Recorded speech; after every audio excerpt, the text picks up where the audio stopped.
did, thanks. Westport, I used it all the time to justify, whatever we were doing. And that's how this, and that's what it's supposed to do. We're supposed to do. It's the As far hubs. as the implementation plan for the 2007. Hey, folks, it's 7 o'clock, so I'm going to call this meeting to order. This is the Wolfeboro Planning Board meeting of December 19th, 2017. Let me start off by introducing the members of the Planning Board. My name is Kathy Barnard. I'm the chairman of the Planning Board. To my extreme right, down at the end of the table, Vaughn Dugan, who is the vice chairman of the Planning Board. Next to Vaughn, Paul O'Brien, then John Thurston, Mike Hodder, and to my left, Peter Goodwin, Brad Harriman, who is the representative from the Board of Selectmen, and Tom Brown, who is an alternate. Also, Matt Sullivan, the Planning and Development Director for the town, and Leanne Keithley, who is taking the minutes for tonight's meeting. The first item on the agenda is the opportunity for public comment. Yes, Suzanne, you're the public tonight. But no, this is for items other than the zoning. So I don't know if you had anything you wanted to say to us about any other issue. But all right, okay. Then we'll proceed. We have some public hearings tonight on some amendments to the zoning ordinance. And this is the required public hearing for these items. After we hear from members of the public, we'll then, Planning Board will deliberate and determine if these should be passed on to be on the 2018 town warrant.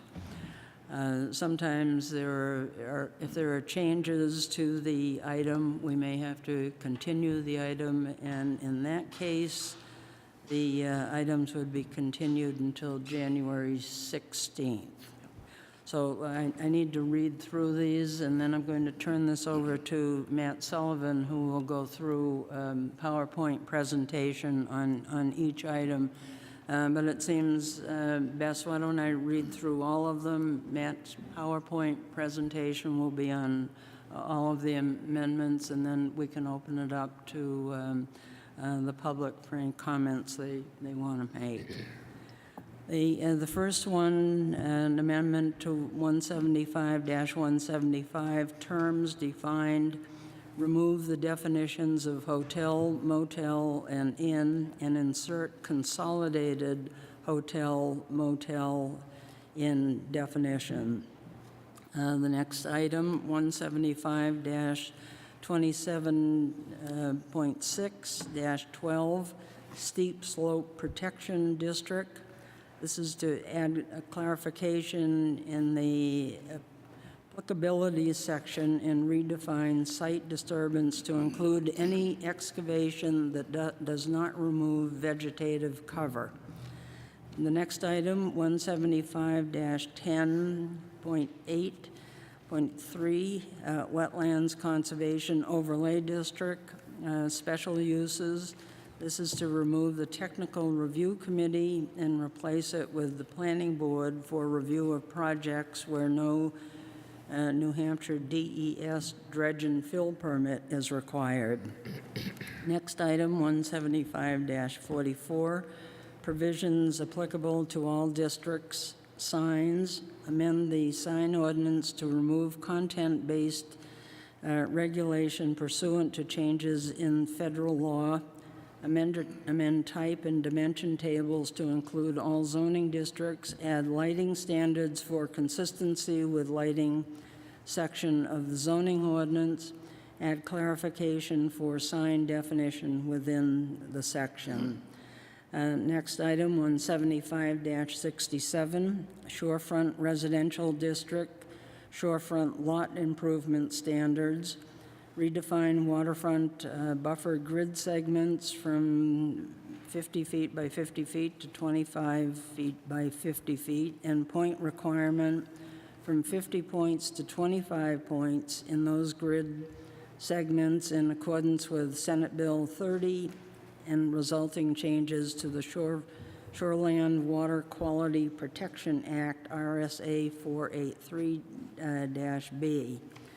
Next item, 175-116, Wolfeboro Falls Limited Business District, change inns from a special exception use to a permitted use.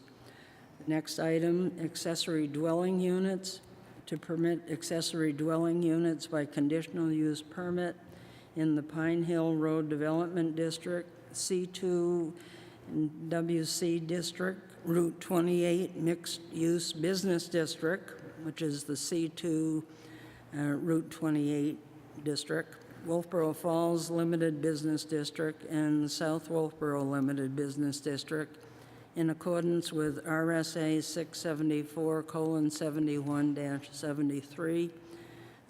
This amendment includes removal of accessory apartment references. Those are all the items, and now I'm going to turn it over to Matt. All right, thank you, Kathy. I'm going to walk through all of these, and for folks that might be watching at home, you'll see that my presentation doesn't include all of the text of the amendments because in some cases these are really long sections of the ordinance. So I'm going to cover the general content of the amendment, and then if you have further questions, obviously I can print the ordinance or it's available online for your review, and if there are any changes made tonight that will be considered at a future public hearing, those changes will also be posted to the website.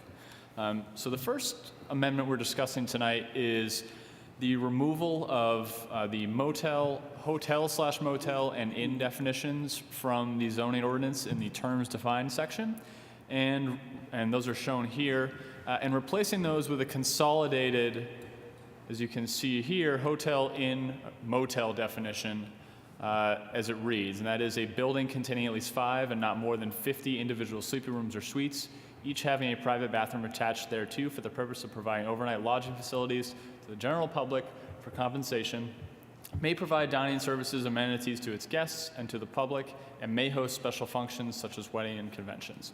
And the intent here was really to define one standard for all 3 of these uses, just to make it more clear, so that when folks are coming into the community or trying to open a business of this nature, there's a really clear and concise definition in the ordinance and there isn't any contradiction.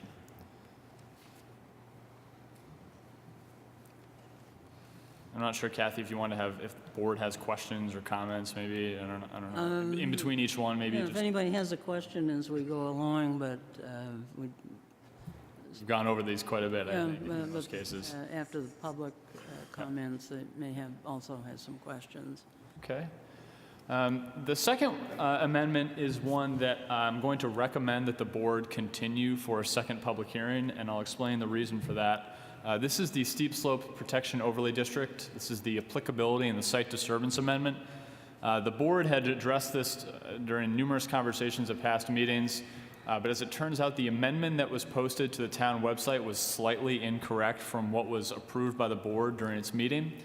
So there's a minor change that I've shown here in red, but I think in the interest of making sure that this is correctly noticed and heard, I think that we need to continue this to a second public hearing.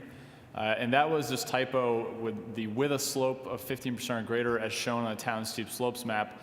This had actually been discussed by the board and removed, and the intent was to have the definition without that while adding in this green language you see after of slopes 15% or greater and is greater than 20,000 square feet as shown via a site-specific topographical survey. So the end definition is shown here in black and green, but that red section was included on a version that was posted to the town website. So I think it's best after our public hearing session to continue that public hearing. That would be my recommendation for the board. The site disturbance definition was amended by the board to include any excavation of earth that did not specifically result in the excavation of vegetative cover. I think the intent here was to address really the overall intent of the steep slopes protection or overlay district, and that is to make sure that slopes are stabilized in a proper manner. And as this was written, it did not do that because it allowed for excavation of 15% or greater slopes without any applicability of the ordinance. So I thought this was a critical change, and the board supported its addition here to the site disturbance definition. Madam Chairman, do we have a date certain for the continuation? Yes, they're going to be continued to January 16th, Okay, thank you. 2018. The third amendment is an amendment to the Wetlands Conservation Overlay District that Kathy covered. This one is very simple. It's removing the language Technical Review Committee and adding in the Planning Board language. Typically, special use permit applications that do not require a state dredge and fill permit do not go to the Planning Board. Those actually go directly to the Technical Review Committee. And then based on, the reason we're making this change is based on conversations with the Planning Board. There's some concern about expertise on the Technical Review Committee. Certainly there are some professionals there that are able to exercise good judgment, but I think there may be a general lack of comfort among a lot of the Technical Review Committee members. So the idea here is to move it to the Planning Board, who are generally more comfortable with the 175.10 of the ordinance and the Wetlands Conservation Overlay District. So this is a swap here in this section.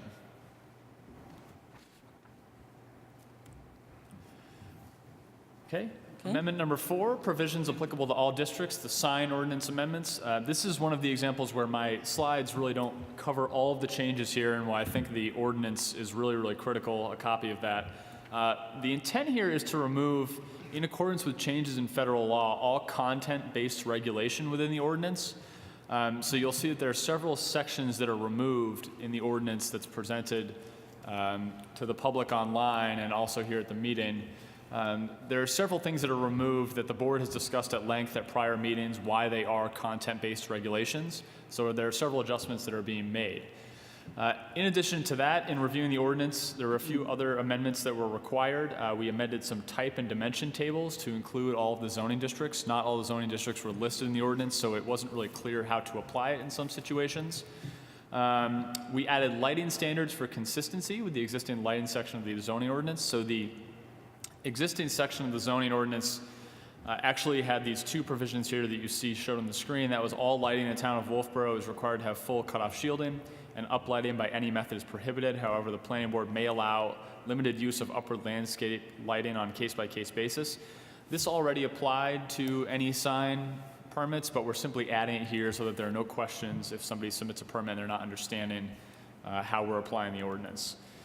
Additionally, some language was added within the sign definition itself, and that language is shown here. This is not the entire sign definition, but we're adding in devices such as harpoon-type pole signs and banners are considered to be signs. That language is being added. And just to ensure that we cover this adequately, these are the amendments to the permitted/non-permitted use tables for signs, and subsequently the dimension tables. These are the amendments shown here. And in some cases, there are actually contradictions between the permitted versus non-permitted and then the dimensions that were shown here. So we've corrected those errors as well. Questions on that? Did you have a question? Yeah, one question, Madam Okay. Chairman. Okay. In the 175-44C1 language, Yes. could you speak to that? Yes, I can. So the planning board at the last meeting, we had talked about my amendment here that would read, signs shall refer only to a permitted commercial use or activity. And the agreement, my understanding of the agreement with the planning board was that I would continue to discuss that with legal counsel before actually publishing the amendment. Ultimately, we ultimately agreed with my opinion, which of course I was very happy about, but he suggested this language to make sure that it was correctly written. Mm-hmm. So this language, it seems kind of long, it seems like there's a lot there, but in order to do what we were trying to do at the last meeting, this is what he came up with and recommended. My concern is not the length of the amendment, but the novelty of it. I hadn't seen this before. So am I correct in saying I hadn't seen this specific language before? That's correct. That's correct. And that's another reason why I actually would recommend the board continue this public hearing as well. Because the board has not seen this, I think in the best interest of the public and the board, it's probably best to hold this over for a second public hearing as well, because I am bringing this language to you for the first time this evening formally in front of the public. So specifically just the language in C1. So I would recommend Okay, but this requires a new notice, It does, that's correct. Right. Yep. Moving on to the shorefront lot improvement standards. This amendment is to bring our shorefront residential district shorefront improvement standards in accordance with the SWQPA, the Shoreland Water Quality Protection Act, which is under RSA 483B. There were some changes in that rule this last year via Senate Bill 30 that amended the grid segment size from 50 by 50 to 25 by 50.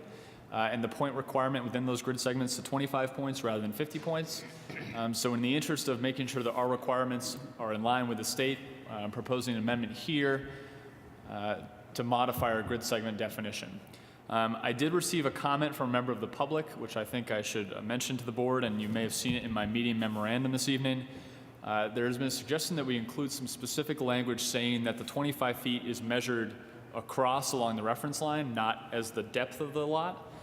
So there's actually some language within 483B that I'd like to add as an amendment to this and request a second public hearing for this amendment as well to include that language. I think it was a really good suggestion from that member of the public, so I'd ask the board. I don't either. So Just to make Okay, it, just a second. I'm not sure I follow what the recommendation was. the recommendation was the way we have it worded in our ordinance right now, we have 50 by 50, so it doesn't really matter which is width and which is height. Now, if we change that simply to 25 by 50, but do not say where we're measuring that 25 feet, it might be unclear to somebody who's not familiar. It could be 50 feet from the water, but 25 feet across. Exactly. So what I'm going to add in is 25 feet as measured along the reference line, which is the line along the water. So it's a really simple change, but I think a good one. No, I got it. I understand. Okay, John also? Yep. Okay. And just for the public, any change that we make, and we've reviewed all of these amendments, but some of these changes were just because of the way the notice requirements do require us to renotice and have another public hearing. That's correct. Yep. Okay. The next two amendments do require some explanation, and these amendments I think will be familiar to the voters from last year. These two amendments were passed in substance by the voters in 2017. However, due to an error in noticing under new state statute, it's actually required that we go back to the voters for these changes. And that specific change is under 675.7 of the RSA's 1A. And I've bolded the section that pertains up here on the screen, and that is, if a proposed amendment to a zoning ordinance would change the minimum lot sizes or the permitted uses in a zoning district that includes 100 or fewer properties, notice of a public hearing on the amendment shall be sent by first-class mail to the owner of each property in the district. So the reason that played a role is that we had this first amendment last year was changing inns from a special exception to a permitted use. And although a special exception use is in some ways a permitted use, this still is a change in permitted uses. And because it's in the Wolfeboro Falls Limited Business District under 100 properties, we were required to issue individual notices to all of the property owners. So we've done that this year. The zoning amendment has not changed in any way from what was proposed last year. It's simply an alternative noticing requirement. The same goes for the accessory dwelling unit definition and ordinance that we passed last year. This was passed in all of the zoning districts with greater than 100 properties, but in those with less than 100 properties, technically it has not existed in the ordinance. So we actually need to reapprove this. Hopefully the voters will reapprove this to complete that process. One thing I did want to point out is that part of what was noticed to the public last year were changes to parking standards and the definition of accessory dwelling unit. Because those don't specifically have to do with the permitted use change under statute, those do not need to be repassed or renoticed as part of the amendment. So those are not included as part of the notice that I've written on this issue. Because those two things exist in all other sections of the ordinance, they're already passed by the voters. They don't pertain specifically to the permitted use change in each of the districts less than 100 properties. you have a legal opinion on that? No, You feel you need one? no. Okay. Okay, any other questions on that one? Okay, so we're all set? Matt? And actually, Mike, I did get a legal opinion of my proposed notice in the context of the zoning changes, so I suppose I do have a legal opinion, but I did not go to her with a specific question about it. Would not have missed that. Yeah, exactly. The only thing that I would add is that there's an asterisk says, note these zoning amendments were approved. That should be an asterisk which goes up with the next two up there, at least on these minutes, or on the agenda.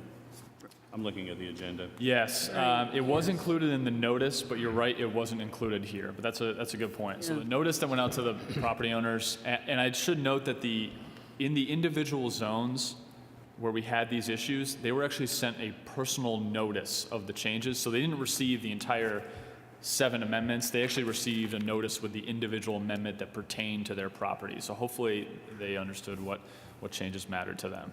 So I did get a couple calls actually this time around, so it was clear that okay. the notice process was effective because people actually received it. So that was good. All right, good. Okay, Madam Chair, could I just, in the beginning of this, just go on record saying that I'm going to recuse myself from any discussion or vote on 175-44 regarding the sign ordinance? oh, okay. All right. Okay, so I'll open the public hearing. And if you have some comments, why don't you come on? Well, yeah. Take your turn, Suzanne. All yours. Can you hold that one up there? Yeah, which one, Sure, Susan? he Oh, can- no, the one you had, the last one. Oh, I'm sorry. This one? Yeah. Yeah. Well, first of all, I don't have your, nor should I have it, your overview. I don't have, I've got the written, I don't know where that fits. It says hotel, motel in definition, but it looks Oh. like, So that's a copy paste error for me. That is in the this is actually an interesting conversation we're having with our code company right now about codifying this language that was passed last year. We have tried to put it into the provisions applicable to all districts, but we're still sort of in conversation with them about where this really goes in the ordinance. so that was the accessory That's right. dwelling, just with the wrong heading. That's correct. Yep. Okay, I so apologize for that. Yep. So can I start from the beginning? The first one that you did? Sure. Which was hotel, motel inns? Absolutely.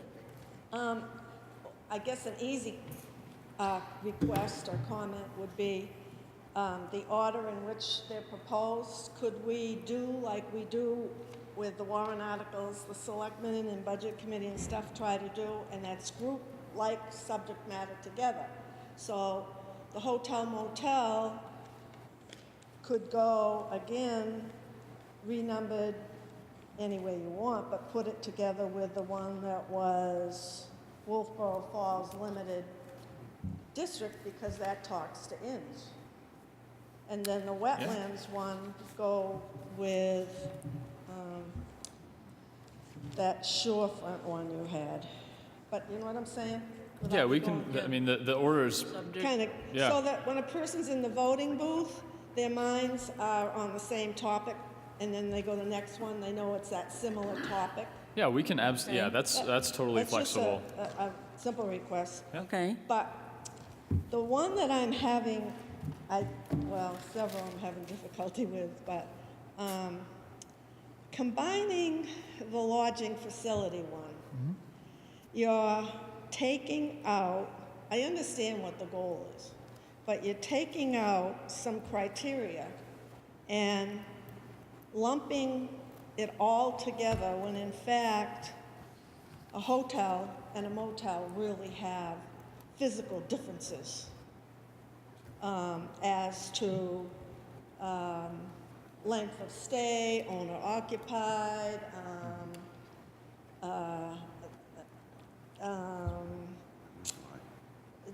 the structure itself, whether it have an exterior balcony, whether it have interior hallways. There's a lot of differences, and it's being lumped in together. And I think it's going to cause more problems building inspector, when someone comes in and they say, I want a hotel permit, oh no, I want a motel permit, oh no, I want an inn permit. Well, I don't know what kind of permit I want because it doesn't say what the standards are. Just food for thought. I'm sorry, do you have the sheet that shows what the former language was? That I know, says- but it's being eliminated. So I know. any of the criteria, in fact, you did say overnight lodging, But none of those addressed without the meals. balconies and some other issues. So we're treating it all as one, and I don't think that any of them Well, have design okay, I criteria. understand what you're doing, but I don't think you're understanding what I'm saying. As one resident of the town of Wolfeboro, I don't think it's a good planning tool to do it that way. I think that leaving it with some distinction between a hotel, an inn, and a motel was better, even though I think it could have, the old one, in fact, could have been more specific and laid out better. You're taking all the criteria out and lumping it all together.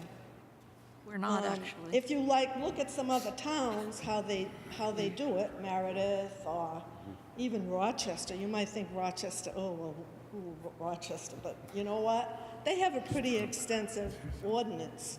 And they have the criteria. They break it down, bed and breakfast, hotel, motel, and, or motor lodge is in their motel. And just by reading through those, it says like, number of guests, how long the stay is, transient. I mean, they describe all these sorts of things. Now, the reason I'm concerned about this is because then when you go to your other one, the one that is Wolfeboro Falls, and you add, at the end of it, you add inns, the prime location, I don't know where I'm at, the prime location is the old bank, and I can see that becoming an inn when they move out. That is Wolfeboro Falls, right? The corner of Wolfeboro Falls, is it? No, that would be C1 CBD there. What address is that? The bank property itself? You mean the Citizens? Citizens Bank? Citizens? I'm not sure, it's What a is Center it? Street address. I'm not sure what the specific is, That but is- Well, have you looked at your map to see if that falls into the? I haven't, but I'm 99% It's in the central sure it's business district. C1 CBD. Yeah, so that'd be I'll check right now, actually. Well, it is. It's a C1 CBD. I I'm worry 99% what's gonna happen to that if it could become a hotel, motel, or an inn. If I may, nothing in the changes in the definition here is going to affect that at all. What the planner tried to do with this was to take the little bits that were in motel and the little bits that were in inn and put them all together. And if you read, at least when I read the new definition, nothing that used to be in the old ones has been left out. It's all stuck in Well, the yeah, it original has. one. You look in inns, it says a stay for a month or less. You don't have any, you just say overnight lodging. Providing overnight lodging facilities to the general So can they stay public. for 6 months? Can they stay for a year? Are they transient, or are they gonna be? I just think that, I'm not good at clarifying, and I shouldn't have to clarify, but I would suggest that you look at what some other towns have for their definition, and it's even better than what your old one was. okay, And so I see your old one becoming a new consolidated one with even less meat in it. That's the best I can summarize that. Okay, so you're concerned about the time limit, that we Time limit we and ignored that, a right? time limit and,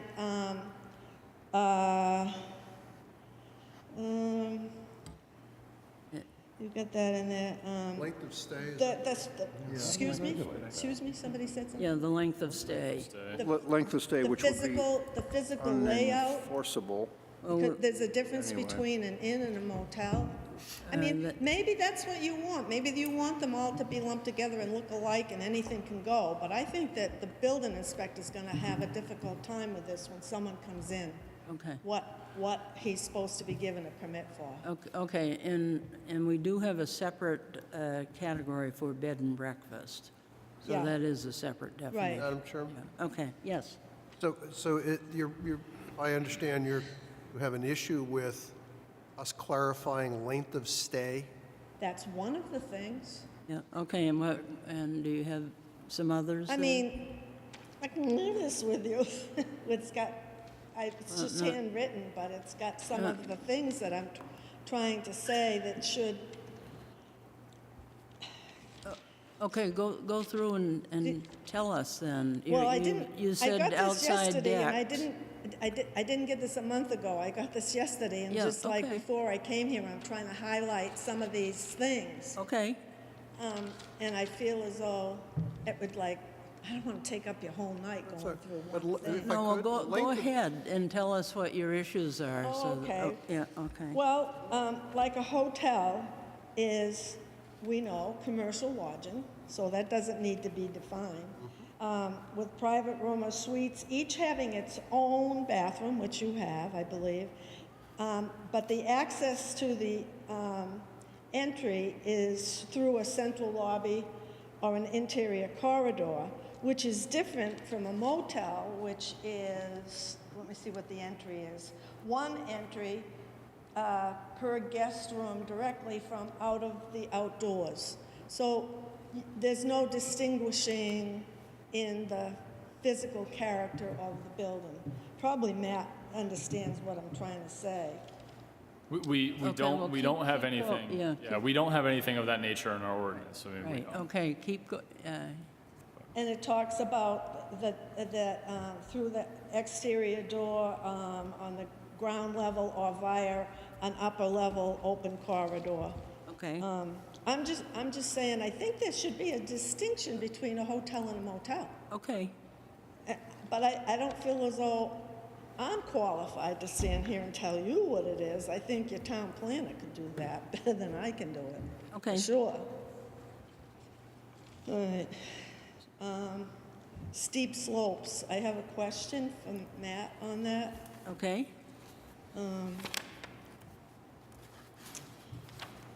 And I don't know if I have the one that's been changed from the website or the one that was on the website, but are you making this less restrictive or more restrictive? Now, I understand the part, and I think it's great, about the site-specific topographical survey, because the town maps are like from Sputnik with just a general picture. Yeah. Yeah. But I'm not understanding the percentage of slope. They haven't changed the 15%. That's still the same number. But it used to read, this article, I mean, it still reads, but you've added something in here that changes how you read it. This article shall apply to all areas with a proposed site disturbance of slopes 15% or greater. Yeah, so Suzanne, I think I can help answer the question. So the way the ordinance was written before, it wasn't clear if you were doing a project that was 20,000 square feet and there were 1,000 square feet of that was a slope 15% or greater, it wasn't clear if the entire project was subject to the steep slopes ordinance. So, or if you had 10 square feet of 15% or greater slopes, whether or not the entire thing was needed to be 20,000 square feet. It was very confusing. So what we've done here is say that, and I think this is what was intended when it was written, you have to be disturbing 20,000 square feet of 15% or greater slopes.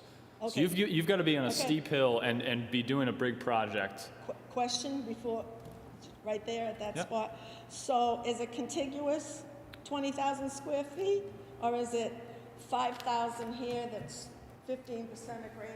Yep. 5,000 over here that's 15%, but it tallies to 20,000. So yeah, I think the answer would be non-contiguous. So if you had a big area and there was a bunch of steep areas, I think you would, if you added up to more than 20,000 square feet, I think this would apply to that. So it doesn't have to be contiguous because Then shouldn't it say that? Because I mean, I gotta tell you, this is one I read, and reread, and I had a hard time with it, and also I think it should say, where it says if slopes 50% or greater, is 20,000 square feet Cumulative. or greater, and then in contiguous in there somewhere. So should that read cumulative at the end of 20,000 square feet? What's that? It should read 20,000 square feet cumulative. Good. Okay, well, then, we know what her issue is, so we can Yeah, I think discuss. that's a Yeah, good okay. point, yeah. Yeah, I okay, think that's All right. cumulative or, You're gonna have another hearing on it too, so. yes. Yeah. Yeah, right. Oh, you answered the question about the wetlands conservation, why you're taking it away from TRC. Let's see, the other one was, oh, signs, signs is a nightmare, I wrote all over it. But, what a mess I made of it. But I can see, you know, I've got the red, so I know, but, and Matt said that you're trying to comply with federal and state laws also. But is there a federal law against, or is a federal law allow for the United States flag to be held on my mailbox post? And so therefore it doesn't have to be in here. that's right. So what we're doing here by taking this out is saying we don't regulate that in any way. Okay. It's basically, it's protected. So no one's So- gonna come to my house and say, No. you gotta take your flag down. And that's why when we're presenting Okay. this to the public, we Okay. don't want people to think that we're eliminating the ability to do that. It's, Okay.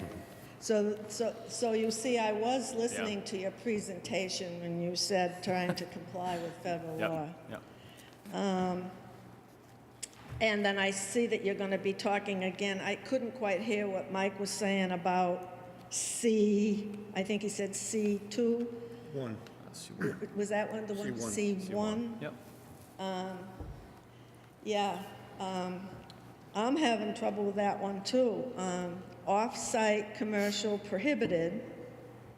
And then you go and you say, and I understand the definition of farms, but you're saying they can have 4 off-site for commercial, but above you're saying they're prohibited.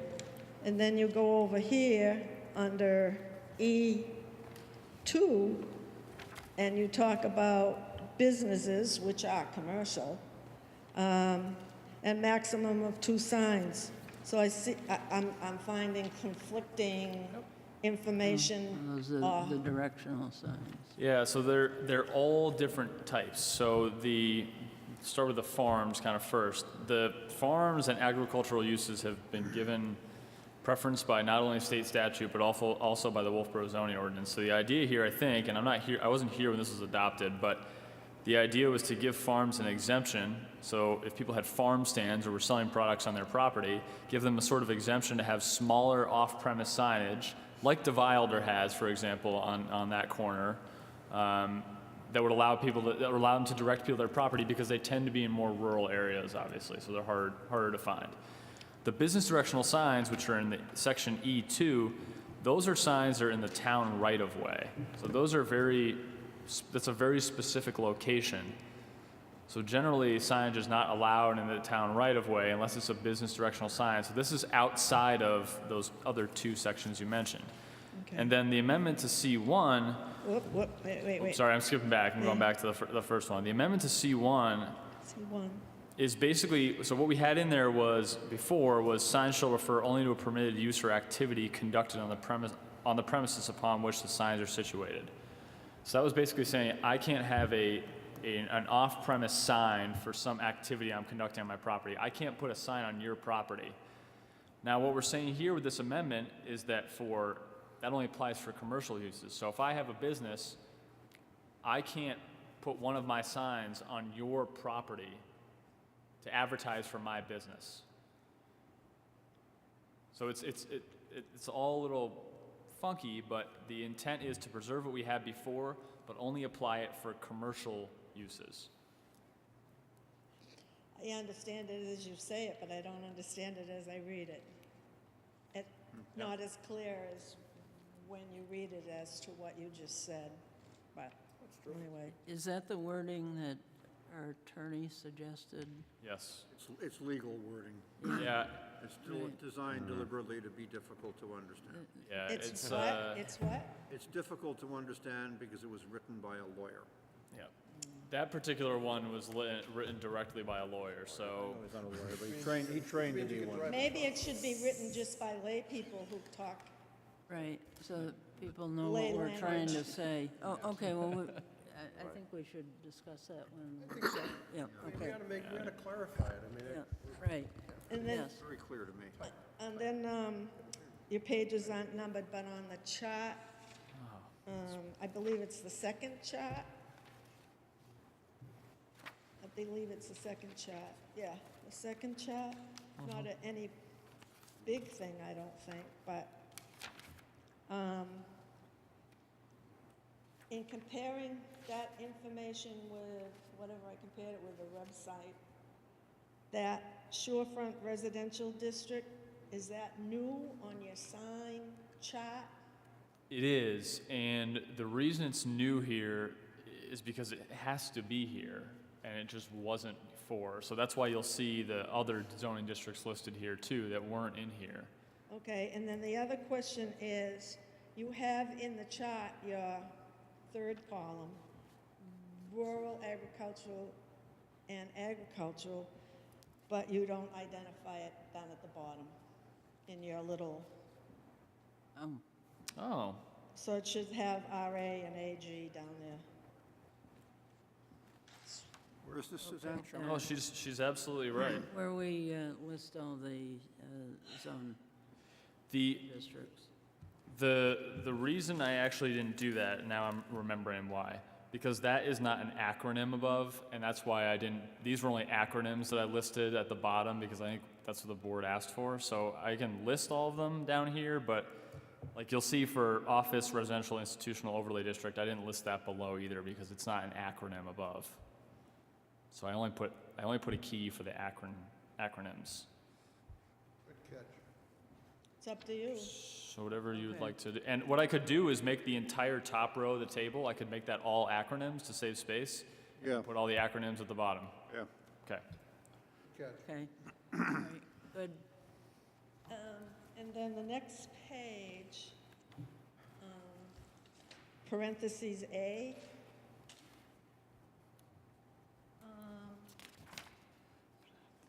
Typically, you put what's crossed out in red, or you put it and line it out. But it was, you're putting in the word commercial, and it was public event sign. It used to read temporary public event sign. Oh, I'm sorry, I stand corrected, you have it after the word commercial. Right, And yeah. you've inserted the word commercial in front of it. I see that now. Okay. So let me ask you, if the church wants to put a banner up, like they are, tax exempt organizations that aren't commercial, is that a public event sign? Or is it exempt? Is it for a temporary period of time? Could be for a month. Like sometimes, Well, they're only going supposed, down to the dock, people are allowed to put the string banner across between the two buildings. I think it depends whether it's for an event or not. Depends whether what? Whether it's for an event or not. But Well, it would be event. the It's events an are for event. 14 days. yeah, that's why I'm wondering. And I think, Do you have an exemption for, well, so we allow them up to 14 days for a public event. But if you were to put up a sign that just says I guess the church's name and it stays up for 30 days, that might not be allowed. It Doesn't the wouldn't- Board of Selectmen have to approve those banners and things? Board of Selectmen give a events? temporary event permit. Right, They they don't do the Right, but sign. We do the temporary event Terry signage, they do the does all temporary the event signs, permitting, yeah. yeah, so, The 14-day limitation? We adding that 14 day? No, that's been, It is what it is. been in there. We're not changing anything. No. We're just adding commercial. Yeah. So for the church, it wouldn't change beyond what exists right now. There'd be no change. Okay. And then next to the last page, devices such as harpoon-type pole signs and banners are considered to be a sign. How come you're adding that? Yes, the reason we're adding that is because the zoning board has upheld decisions that say that those are signs if they have text or copy on them. And they've been treated by signs as signs historically, so the ordinance should probably say it. So that's why I included it in there. And Well, maybe the zoning board did in that case, but going forward, is that Yeah. something we want to see throughout town? Well, I think that's the question. I don't think this should be relied on a past decision that was made for a specific instance to get rid of an issue. So I guess the I only mean, these can be very unsightly. And they can be That's fair. quite a few. They can have that funny guy that waves in the gas station that goes all over. So if somebody came in, I'll tell you how I think we would treat it today. If somebody came in and wanted to put, 5 of those on the edge of their property and they had text on them, I think we would say that they're signs. So that would be our interpretation today. Well, I think you need to clarify it then. Madam Chairman? But I think that's exactly what we tried to do That's here. what it's doing. Yeah, okay, go ahead, Bill. We're going to talk about this Yeah. some more. Yeah. Yes. I think there's a point here. Yeah. And the point is that if we've had an episode where a decision got made, does that episode warrant or cause us to want to make policy? And I think that's a fair point. So, we ought to tee that one up and have a chat about that. Now, there are many times where an episode, something that happens, causes us to want to make policy. Exactly. This one we got to kind of look at and think about. And I think that's a fair point. Yeah, right. And that episode needed to be resolved in a fashion. Yes. It's set aside, and I don't know going forward if the town wants to be seeing these, like you do in some towns, an I agree. abundance of these Right, waving in the wind Right. windmills. Okay. banners. You see them at used car lots, for which we now have another one, and they're very unsightly. So, Where car is- lots, Oh, yes. yeah, used car lots, Yes, they right. love putting those funky things out. But it's a matter of perception. Okay, what else do you? I don't have anything on, that was shorefront residential. Inns, and this one is, you're taking and adding the word inns to the Wolfeboro Falls Limited Business District. And I'm wondering why you selected the Wolfeboro Falls Limited District only. Because it was similar, we've added them to the Bay Street Limited Business District back quite a few years ago, and the planning board determined that this district should also have inns. It's a similar type district. So Yeah, but it's not all of the downtown area. It's not Back Bay. It's just the Wolfeboro Falls. That's because that's the only change being made. We already allow them in the C1 CBD and in the Bay Street Limited Business District. Okay. So in those two zones. which is all the greater downtown. Okay. Yeah, all so right, this is it's just- consistent then. Yes, Yeah. it's just adding, Okay. it's adding another zone. Right. Okay. Yeah. And then the question I had on the last page is, under special exception uses, the A used to be inns. So you've taken it out of special exception and made it an allowed use? Correct. Permitted use, yes. Why? To be consistent with what we had done in Bay Street, we also made that change there. Okay. That we would like to see inns in the greater downtown here. Okay, I didn't know if you thought maybe the ZBA was doing a poor job. No, it was a consistent, just to be consistent Okay, okay. Right. in that neighborhood. I get it. And then G, there used to be elderly housing there, and it is on the website, that's where I got it. It was, because the lettering was different, but Yep. there was elderly housing in the, on your, it's Yeah, not so- on, it's not on my paper. And that one, It's not on my paper. further back.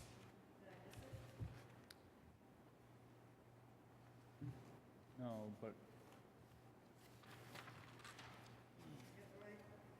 No, I mean, I'm not sure, that doesn't even look like how I've normally printed these.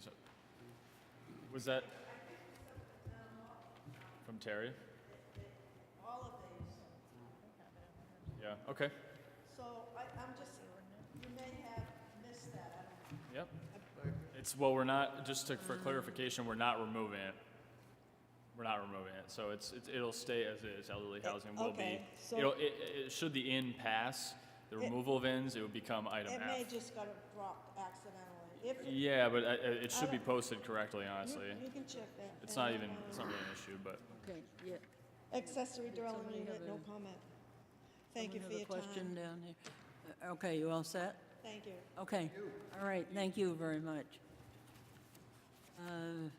Okay, since there's no other member of the public, why don't I close the public hearing, and do you want to go through each one of these? Do we do that? Okay. Okay, all right, let's start at the top then. The definition of hotel, motel, and inn, and Suzanne had some concerns about that one, that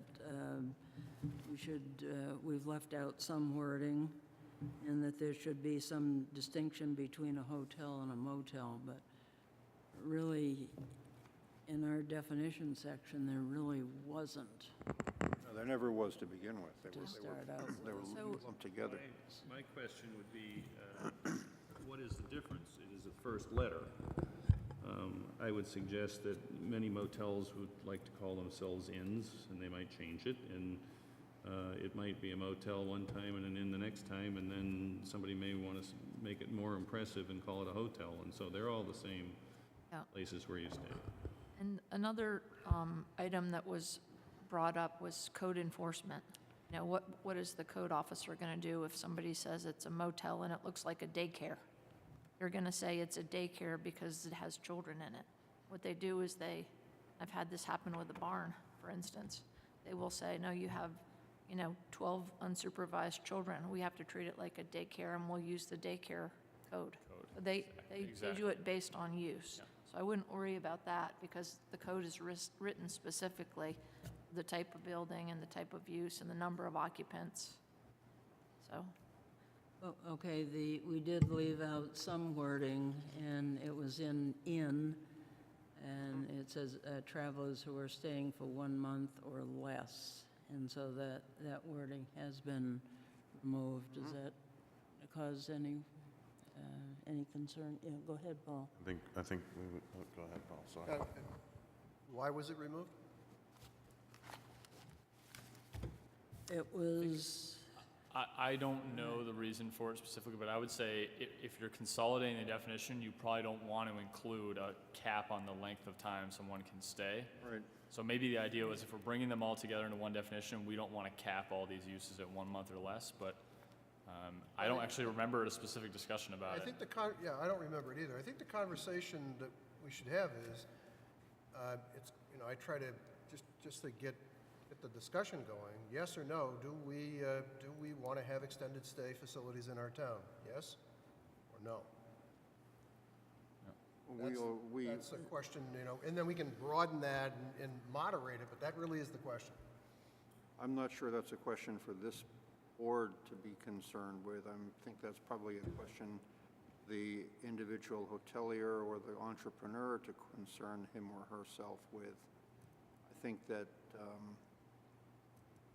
putting a cap on the limit, the amount of time one can stay in an inn, whereas not in a hotel or motel conjures in my mind some interesting enforcement provisions. Does one go about deciding that a guest has been there for 51 days and should be moving on, for example? I think that why ever it was put in the first place, I think was an artificial distinction between inn and hotel motel. Inns are generally shorter times of stay than hotels and motels, but I don't think that we need to concern ourselves with regulating or creating regulations for long-term stays in hotels. Right now, anyone can go to the Wolfeboro Inn and stay for as long as he or she wants. There's no reason to say they can't. Why should we concern ourselves with their business model when it's not really any of our expertise? My opinion. Well, I might add to that, that if, what would be our definition of staying for more than 30 days? Does that mean it has to be in the same room? So then I could, Continuous then I stay. could move to another room and I would be, Yep, or if he takes So- a side trip off to someplace and comes back the next day, right. he's And broken his stay, another 50 days, time starts. So I think that the time limit is not a useful thing. Just for some context, I mean, just to bring up the example of Rochester, they have a real issue with extended stay facilities down there. So I think that's probably why they've gone in the direction of providing more regulation and specifics in the ordinance, because they have a lot of extended stay facilities in the city, and they've probably had to differentiate them to, regulate them effectively, I guess. But I'm not sure that that's really an issue in Wolfeboro right now. The Our length of consensus would be at this time, we don't need to do anything. Right, well, okay, well, basically, we were, I think what we were trying to do here was simply to make the regulations a little more user-friendly by taking 2 or 3 definitions that were similar and putting them together. And that's, that the extended care issue never came up in all of the times we've discussed this. If Rochester ended up having the same kind of regulation, a 30-day limit or something like that, any of those extended stay people could leave for a day and come back. So it wouldn't stop that. From an enforcement perspective, I think you guys were saying this. I don't know how we would do it. Yeah. And if somebody wanted to stay for longer than 1 month in an inn, he or she would simply move to the hotel in town and stay there. The regulation that way. In other words, nothing in the definition that we have omitted or included regulates extended stays. Right. We could Not omit it. effective. And that would, It's perfectly possible if some problem arises in the future, Yeah. some specific, we can amend these to include length of stay and some kind of enforcement. As far as we know, there are no people staying in hotels and inns here for really, really long times and causing a problem as a result. If that should arise, then I'm sure there will be a problem to be dealt with. right. Yeah, it does seem like it's a separate issue, that if, Leanne, maybe we could put that on our list of issues to discuss in the future, extended stay facilities. Yes. Is that, everyone comfortable with that? I wouldn't do it until we had an issue with it. I don't really see We a could real talk about issue. shoelaces. I mean, we brought up the issue tonight, and I think Peter's made a good point. It's so hard to regulate it. How many people are going to stay at a price point where the hotels and motels are right now?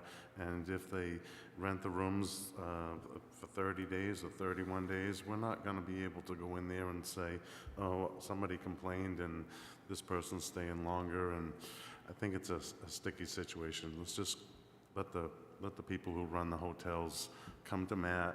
He defines the regulations, they follow it, and we can have a line. Okay. Any other comments on this particular amendment? Should we move it? If not, it would be, yeah, if somebody could make a motion to, I think there was one other, that Suzanne mentioned that we didn't clearly define the difference between a hotel or an inn and a motel being that you could, for all intents and purposes, leave your car and walk into your door, you didn't have to go through the lobby. I mean, do we have to do anything there? Does the board need to do anything in that regard? well, we really didn't define it. I know. I think that's what Previously. Suzanne was pointing out, is Right, we, yes, we right. kind of didn't. Do we need to do that? Right. I don't think so, but, and we have both, obviously, in town here. We have both types of Right. uses, and Right. I'm concerned that if we do that, making it more restrictive, we would either create nonconformities, Right. maybe, or, I don't think maybe it's a good time to do it right now, but, I kind of agree. I just wanted to make sure we check the box, you know, Yes, because right. I think Yeah, if somebody thank you. came to us for the site plan review for a lovely motor lodge, you know, we would look at that from a whole bunch of different dimensions, but we just don't want to regulate it out of existence on spec. No, I don't think we do in the Okay. changing the definitions either. Right. Because that's, Okay, so if everyone is comfortable with this consolidated definition, be willing to make a motion to, let's see, what do we, Leanne, we usually say to forward this to the town, the 2018 town warrant. To move it to warrant, I so move. Thank you. Motion has been made. Somebody want to second it? seconded. Okay, thank you. All in favor, please say aye. Aye. Opposed? Abstentions? Okay, great. yeah, I think, Did we need to have another public hearing? Yeah, We have to have another, no, not on, Not on this one. not on this one. what's that? What's the issue down here, folks? We're trying to reach back in the depths of our memory if we're supposed to recommend, you know how like the Board of Selectmen and Budget Committee, they recommend, Yeah, so the way we've done in the Vote to past, you need to recommend. recommend approval on the actual warrant, so. I So both move that things, the, because the vote actually shows up on, the voter's guide. Right. So you need to actually recommend it. And we have to catalog the vote count. to zero, Right. Yeah, unanimous, yeah. or I move that the planning board recommend to the Board of Selectmen for placement on the warrant. No. Just this recommend. is The Recommend. planning board to be recommends placed on the town warrant. You're saying you support. change the- in definition of hotel as presented in 175. Second.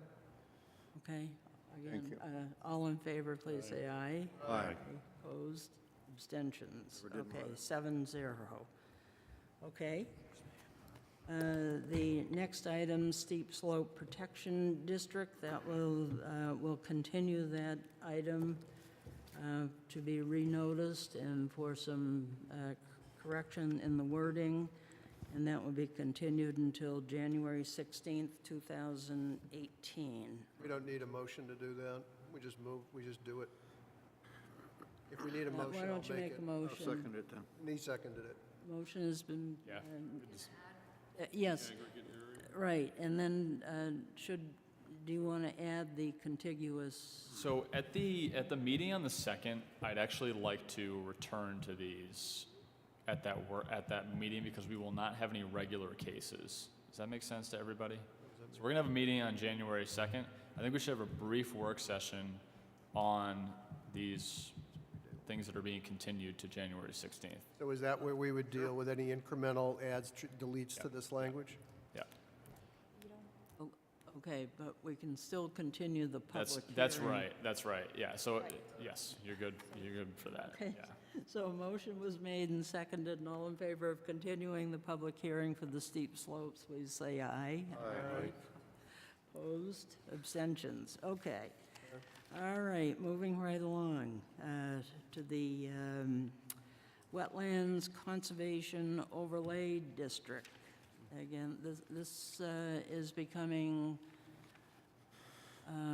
possibly a little more restrictive, but due to the importance of the wetland areas in town, Planning Board has felt that this requires more of a complete review by the planning board when people are constructing within the wetland areas.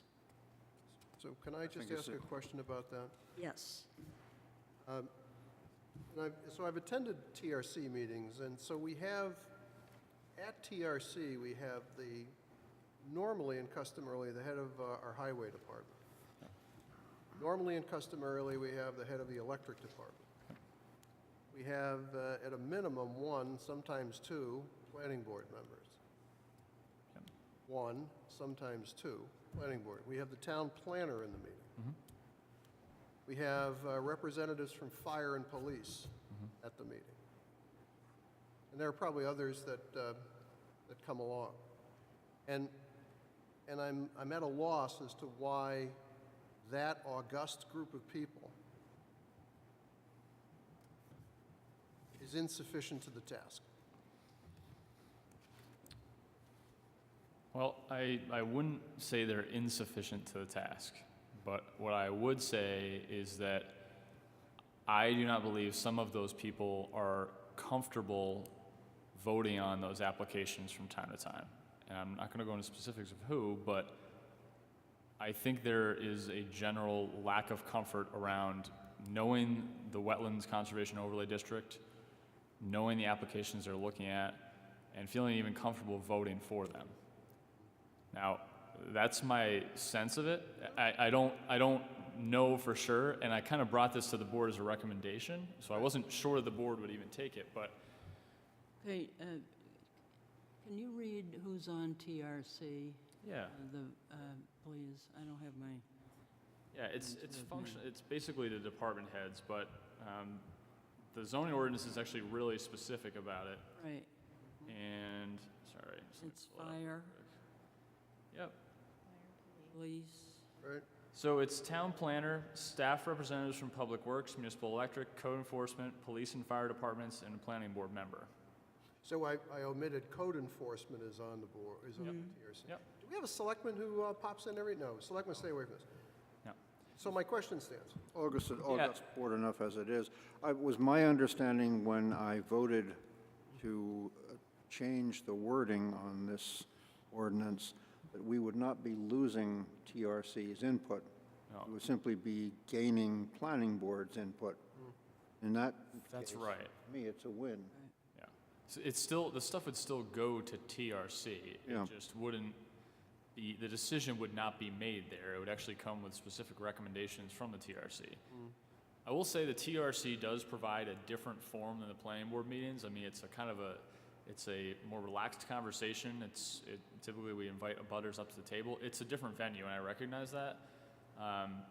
But I'm hoping we can get people more comfortable with attending the planning board meetings and maybe just as comfortable as they were attending the TRC meetings. And maybe we can't attain that goal, but I'd hope we can move in that direction because the TRC meetings are nice and they're really helpful for applicants, but I don't want to completely cut that out of the process because I think it is a good process we have there.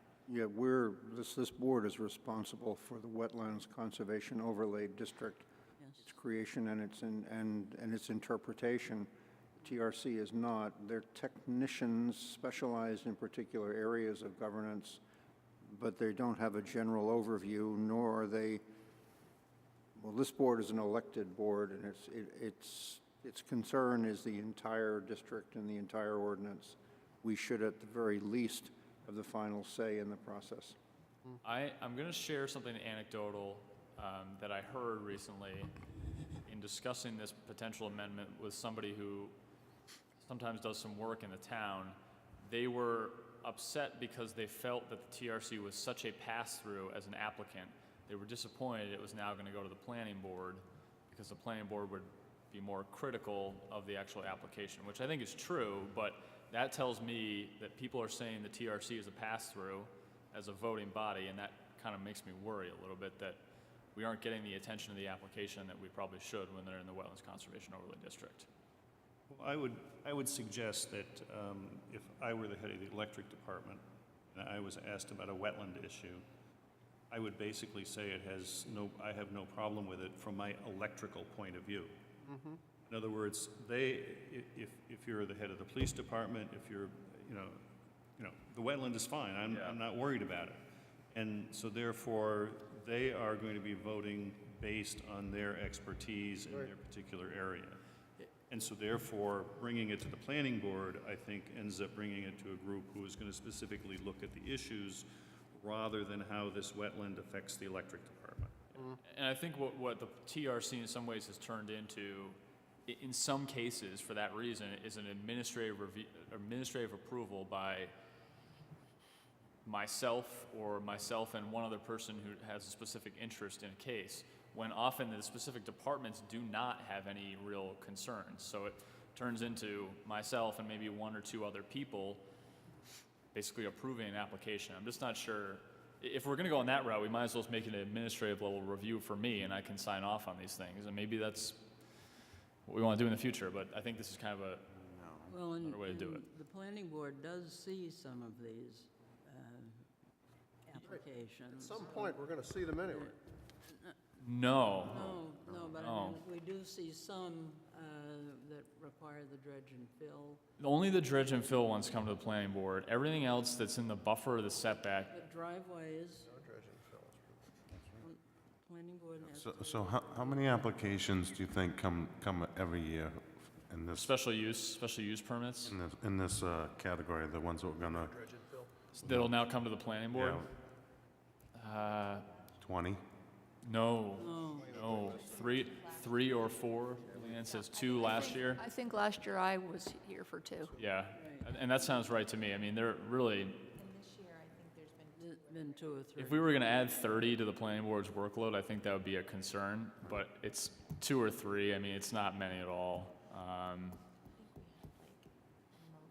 So Matt, it's your judgment without, and I'm, it's your judgment that, that we, and I think Mike said the same thing, we put a special set of eyes on this, and not that we're more, and I really hope you didn't mean to say what you said, which is, that's a pass-through and they just kind of rubber stamp things. We put a special set of eyes on things. Yep.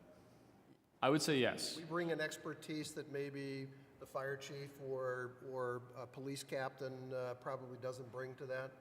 Yeah, I'd say so, especially when their comments are included in what you're reviewing. I mean, I think you add an additional level of expertise. Yeah, I do.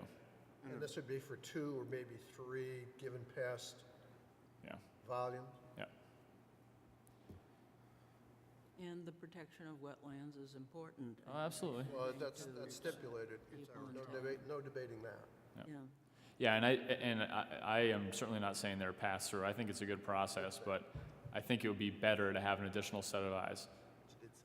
I said that somebody else had said that. Okay, is everyone comfortable moving ahead to recommend this to the town warrant? Okay, if someone would make a... We recommend this to the town board. Thank you. Motion has been made. Seconded. Second. All in favor, please say aye. Aye. Opposed? Abstentions? Okay, 7-0. Thank you. The next one, the sign ordinance. So we're going to continue that item until the 16th, but do you want to discuss the issues that Suzanne had brought up? Well, I think she brings up some good questions about clarity, specifically under that other section. Wording, I think it would be good if we all, Yeah. you said these are going to be on the agenda for our first meeting in January. Yep. I mean, I read that and my head starts spinning. Yeah, and my These regulations are for the people of the community to understand.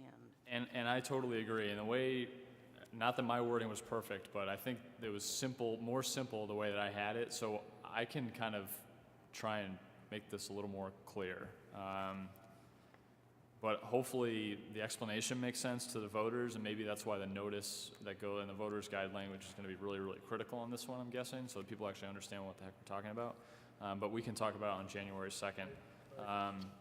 And then what about the issue that Suzanne brought up about the harpoon-type signs that was added So how do people feel about that? That's a good one. I think it's simply bringing under the definition a sign's type is not currently covered and is becoming more and more popular, and some folks in town find them to be an eyesore. They're also popping up in multiple numbers on same properties, too. So I believe there is a problem there that needs to be solved, and by creating a definition that includes those sorts of signs, we move some way to bringing them under the general control of sign ordinance. It's important. And we're not restricting them either. We're just saying they count as one of your signs. If The you wanna counter put it up. signs, which is basically the same thing.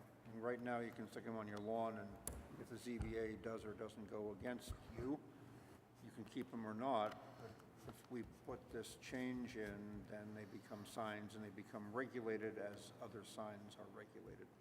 I think that's what we're hearing, though. We're hearing contrary to seeing those being put up as signs. I think that's the angle that we're hearing from the public, is they don't want us to see that as a sign up and down the street.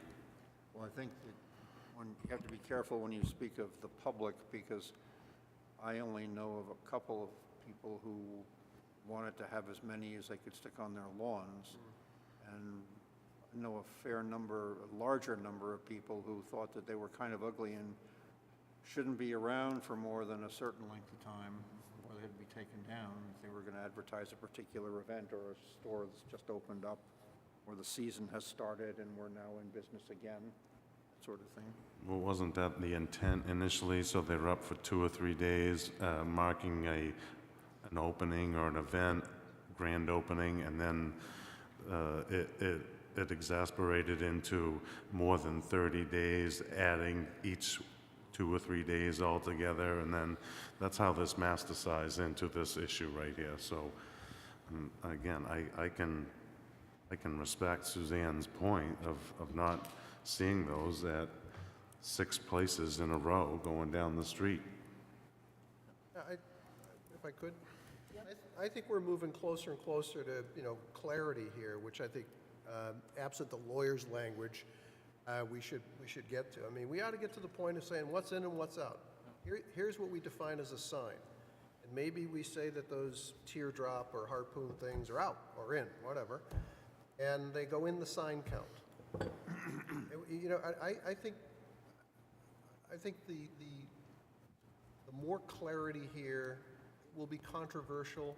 People may or may not like it. We're going to get a lot of feedback one way or another, but it'll be clear, and it'll remove ambiguity. Do we want these little things you blow up that kind of flap in the breeze? I don't know. Maybe some people think those are useful. Some people may think those are not useful. Yeah. I think clarity would be helpful. Less lawyer language would be good. They're in, they're out. And then let the chips fall where they may. Yeah, exactly. We'll get clarity from the public vote. If the voters Correct. vote for this, then the assumption is they want it. Correct, yeah. I think the simplicity of the language and the clarity of what's in and what's out will help us downstream so that we're not pitching stuff over to the ZBA, and we're not creating in our town a well, that should be enforced or that shouldn't be enforced issue, which we most sometimes find ourselves in the middle of. And I just want to get away from that stuff. Okay, well, I have one question, and if you have one of those blow-up signs that the guy goes up and then he falls over and does whatever he does, but there is nothing on it which has anything to do with my business, then it would not be a sign. No. Santa. It could be a happy birthday, Matt sign. Therefore, Approved. No, mean no, like the I think it would not be a sign.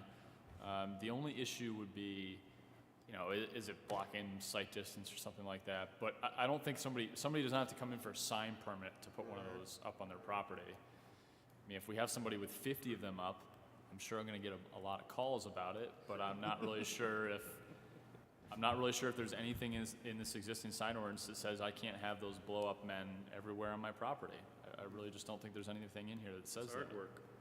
You know, Yeah, I mean- it's around this time of the year that some cities and towns have events, cardiac arrests over people illuminating the fronts of their houses with reindeer and Santa Clauses. And it does. It creates, you know, you get some towns get a little, you know, about that. And Wolfeboro probably doesn't want to go there.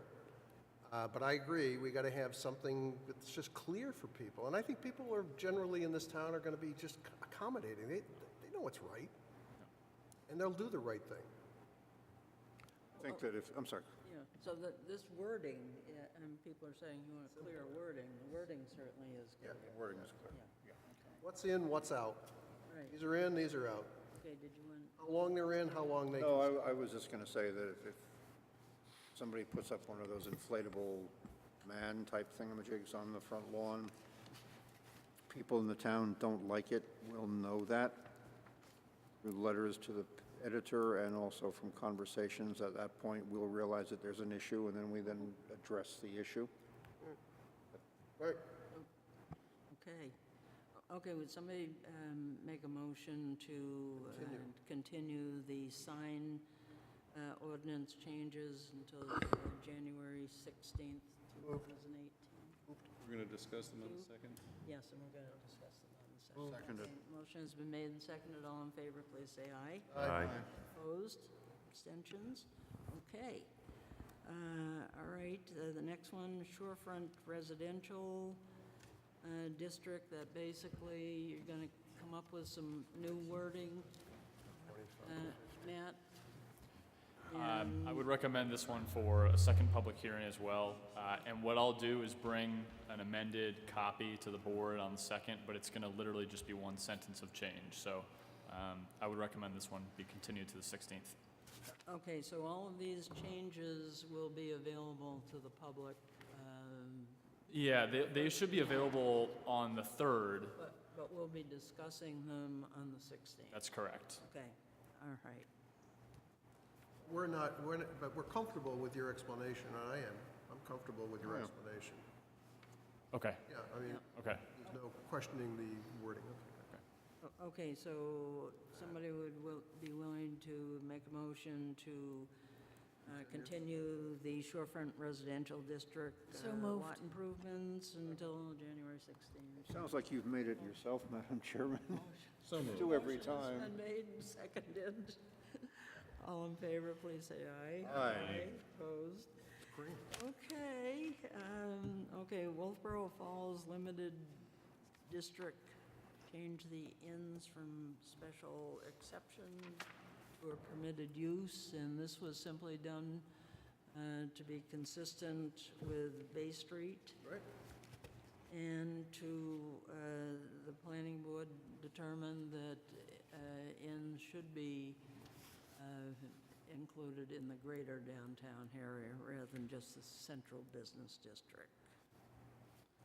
Move that we approve it.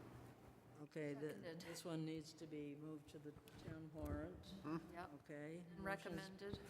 Recommended to the town warrant. Motion's been made and seconded. All in favor, please say aye. Aye. Opposed? Abstentions? Okay, that's a 7-0, Matt. And the accessory dwelling units. Again, this was just the noticing issue. Yep. And so there's really no, I would move that we move it to the town warrant. thank you. Recommend it. Recommend to the, Recommend. All that stuff. Seconded. okay, However it's motion has been made and seconded. All in favor, please say aye. Aye. Opposed? Okay, another 7-0. Thank you, folks. You're welcome, folks. To be continued. Please do. All right. Okay, let's see. Matt, Do you want to do minutes, Kat? Actually, Leanne might be back, so let's wait on that. What? I was going to say minutes, but well, I was going to wait for her to come yeah, I back. see. Okay. Did you have anything on communications? No, I do not. No communications. Okay, let's just wait on the minutes until Leanne comes back. Okay, the master plan? Yes. So before I jump into this outreach and engagement plan, which again, I'm sorry you didn't have in your packets, but I think it's pretty brief and I'll cover it in just a second. I did want to mention that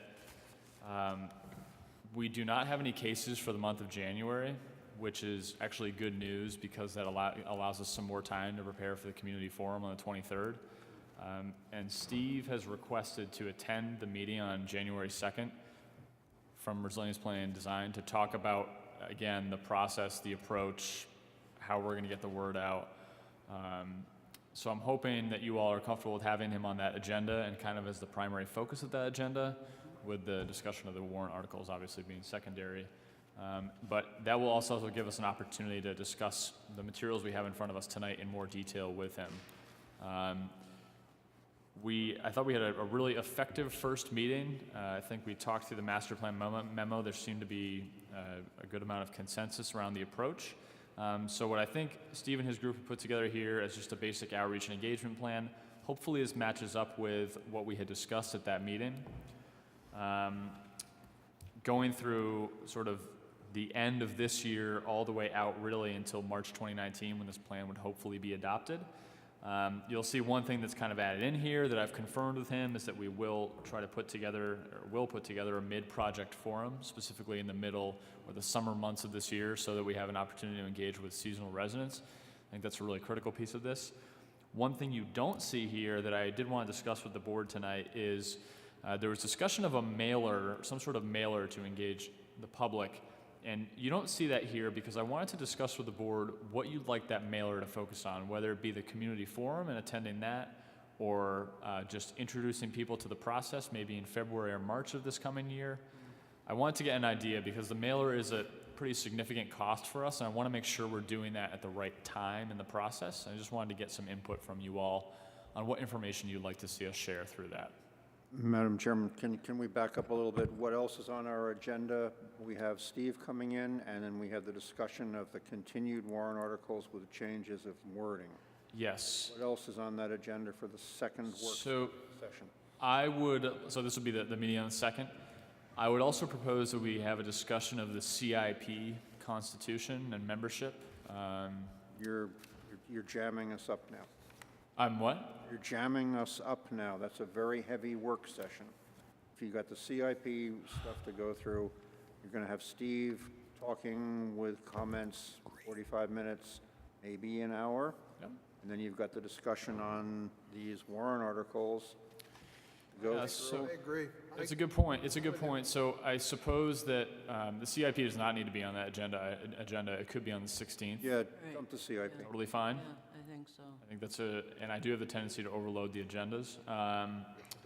So on that second agenda then, we would just have Steve, and then we'd have a discussion of the warrant articles, which I think is enough I think it's plenty. for 2 hours. I think we'll take up our full 2 hours with that alone. Can I ask you a question, Matt? You mentioned the seasonal guests in the mid-course time. I think last week, and I didn't see it in the minutes, so we may, it's up to Mike whether he wants to put it in. Mike had asked, we had a brief conversation about concretely engaging them in the process. And I'm not sure, unless you can explain more about what you'd send out in a mid-course, other than, hey, we've been working on this FYI. I don't think that's engaging them. That's just statusing them. I don't know what the right solution is, but I think we got to get them involved, or at least give them an opportunity to get involved up front. Right, I thought we had talked about having it in June. Hiring a what? The mid. Having it in June. Oh. Yeah, so that we could get, We can move it forward to then. That's totally up to you as the board. If you'd like to put it in June, I think that's good. This now is a mid-project forum, is that what you're talking about? Yes. So it's not engaging them, it's statusing them. well, I sort of thought we wanted to include them. Yeah, Me too. And, I mean, I thought that was. Yeah, me too. Was. I don't know what the right solution is, because they're all, because Right. they've left. They're on their way to their winter retreats. But engaging them is, I think, very important, and I don't know how you do that.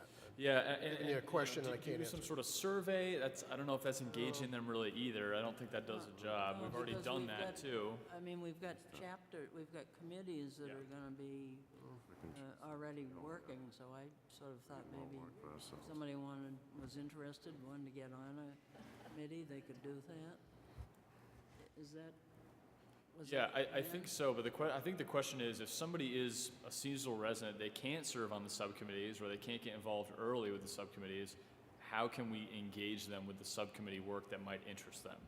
And beyond telling them to stay posted to the website for the meeting notes and agendas, which isn't gonna really be helpful at all or engage them, I'm not sure what the most effective way to do that really is. How about a notice in an electric bill or a tax bill or something like that, just or a comment on it or something? Right, but, and, Shows the schedule and, the framework. so right, that but I they think can- what Paul is saying to that is that's a status update more than anything, and I don't know. No, I mean, notifying them in advance, when we start. Say, at our January meeting, when we have the open house forum, we can say we're having a forum and we want to allow you to, let the chair people know that you'd like to participate. I think, I'm good with that. Try, Yeah, wait, hang on just a second. I think we will always run the risk of getting the "you didn't tell me" comment. We should do everything we possibly can to not let that comment come forward with any degree of validity. So Agreed. letting them know that we're kicking this thing off, putting something in the light bill or whatever, I think that's a good idea. I was going to say that, I think it's probably a degree of difficulty on a 1 to 10. It's probably a 9 in terms of the degree of difficulty of getting them actively involved. So statusing in June, might be a good idea, but statusing earlier than June might be something for us to figure out how to do. And it may not be the light bill. It may be, because most of them are all on the internet. They've figured that out. Maybe we, they know how to use it. Maybe we do something, kind of once a month, once every 6 weeks, just kind of like, we're moving along, committees have met, nothing excruciatingly detailed, but referencing people via hot link back to minutes so that people can kind of click on a link and see a minute of a committee meeting. I just think something more robust outreach. Okay, so, Hang on. I'm sorry. Go ahead, Mike. just thinking and following up with what Paul says, June's too late, in my opinion. You've lost them already. They're here for fun. They're not here for anything else. Get them in January. All the items that we have under January 2018, project page, press release, blah, blah, blah. Roll them all up into one big juicy package. Yep. Stick them in an envelope that says Town of Wolfeboro, so that it's going to be so it'll be open, don't stick it with the electric bill, Or something. because I usually throw away the crap that's with my electric bill. Put it in an envelope that says Town of Wolfeboro Planning Department, or Town of Wolfeboro Masterplan Planning, or something like that, so it catches their eye. Tell them everything that we're going to be doing. And then, make sure that they know there's a website. Make sure that they know they'll be seeing something in their Granite State News. Make sure that they know that they can listen on the internet to WASR when the spokespersons come along and talk about the master plan.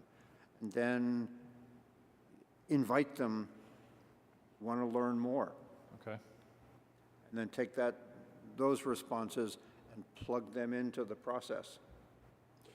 Ease them out. Can we invite them to be on the committee when they return to town? Absolutely. And Just because they're only going to be here for a couple of months Right. shouldn't disqualify them. I mean, they can, Because all of I'm thinking that all the committee members and the chairman will be listed on the town website, right? Absolutely, yep. With whatever it is, our work plan. All of that will be on, plus Yeah. the minutes of each meeting Yep, and the meeting notice. Yep. So we also have to get involved in putting information out over Facebook.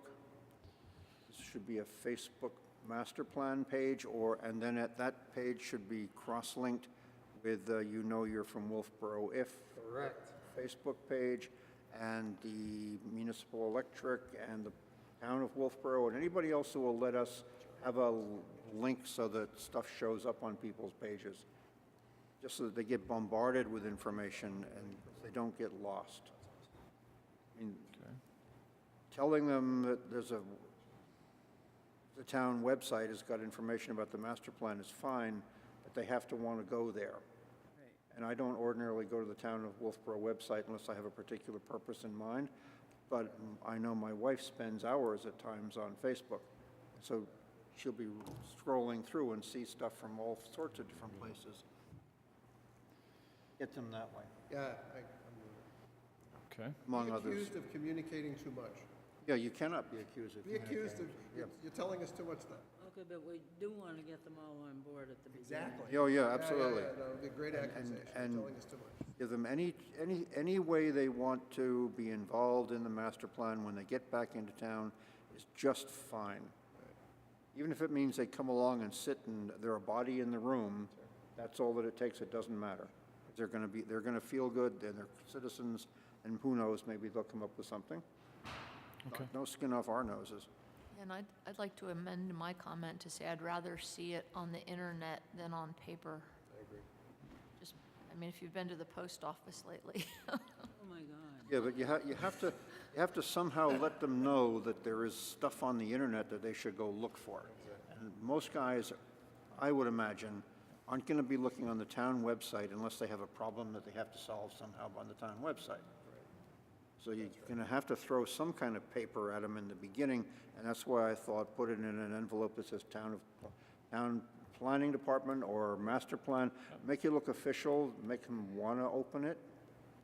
You only get maybe 10% response rate from a mass mailing, but if you get that much, you got 10% people that you didn't have before. Yep. Something to that effect. Okay.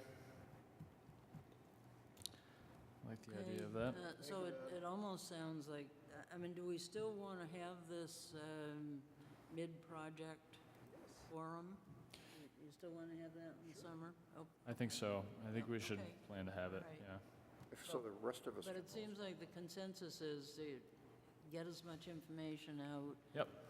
at the beginning. Yeah, the only thing I was concerned about tonight is that the board would say you need to get it out to people before the kickoff meeting, and the reason why that would almost not be feasible is because the way if we're going to use the electric department, for example, the way they send their bills out is kind of on a phased schedule, so they might not get it until after, and then I would get calls about why am I getting this when the event already happened, and I don't want to run into that. So I didn't want the board to say, oh, we need to get it out next week, because I don't know if we're going to be able to do that. So we can certainly do it in the month of January. That is not an issue.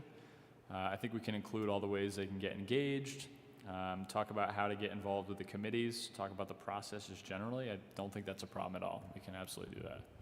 I would urge you, if you're thinking about this, not to stick something in the electric bill that's our major mailer. If we have the budget, we should do our own particular mailing. And I do like that idea. I do need to look at the budget, though. I think we understand. have the budget for it, but those mailers can be pretty costly, so I just need to look into it. And it sounded like Steve and his group have done this. They've done the mailers in many communities, yeah. We'll hear from him then. Right, okay, Yeah, we can definitely do that. And I'll let him know that we want to move in that direction. That's not a problem. okay. Who's going to write our press release? AR? I think I might take a crack at it. And on that note, I did want to say that, so I've talked to GSN, and we'll be running an article the first week of January. I think that's the plan. And then I'm going to try to get a press release in before that. And then the WASR radio appearance, Kathy and I need to set that up. We haven't worked on that quite yet, but the GSN side of things, I'm already in process with Alyssa over there. She plans to come see me so we can get an article out in early January. But I was going to draft the press release myself. Can I make a suggestion? You send that draft press release to the board for comment. Some of us have had some experience in writing to get people to do stuff that they wouldn't ordinarily do. Yeah.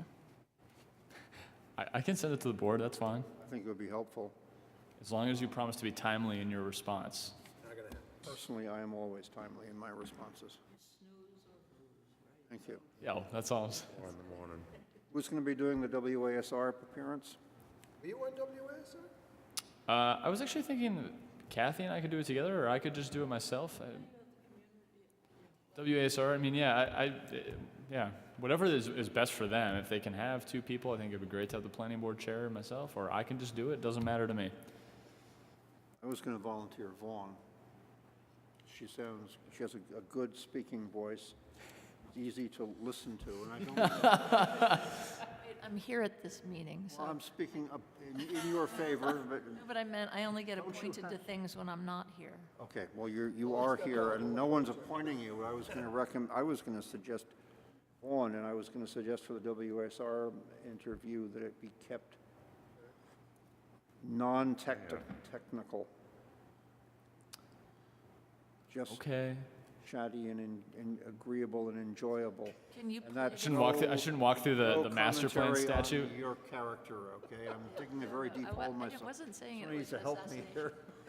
No, you know, Mike, when you're in a hole, stop digging. Okay, fine, dude. Look, I'd be happy to help if I have time, but it's just, I was going to say that's if you had the time, of all of us on the board, I would prefer to hear from her about the subject than any of the others. I know you're just dying to get more thoughts than suggestions here, but, you know, one way that a press release could get viral, that's really what you want, is you want it to get viral. And it's just a question of volunteerism. You know, if you were to send a note over to Mike Culver at Wright Museum and say, Mike, put it on your Facebook page. Send a note over to Jeremy at the hospital and say, Jeremy, put it on the Facebook page. Send a note over to the master at Brewster and say, Facebook page. And they may decide, they may not decide to do it, but if they did, all of a sudden, boom, it's viral. So that, I actually did plan to do that. That's part of my, because that involves minimal effort for me in a lot of ways. And so I was actually going to send it out to a bunch of mailing lists or folks with active Facebook groups that I already know about.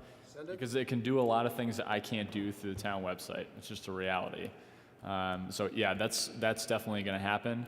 I think I'm also going to send them, we're going to have a flyer for this thing too that we're going to post. And I'd send them that too, because that's a nice little image that we can share. So I think the intent is to send that along too. Okay, do you want to talk about the mapping?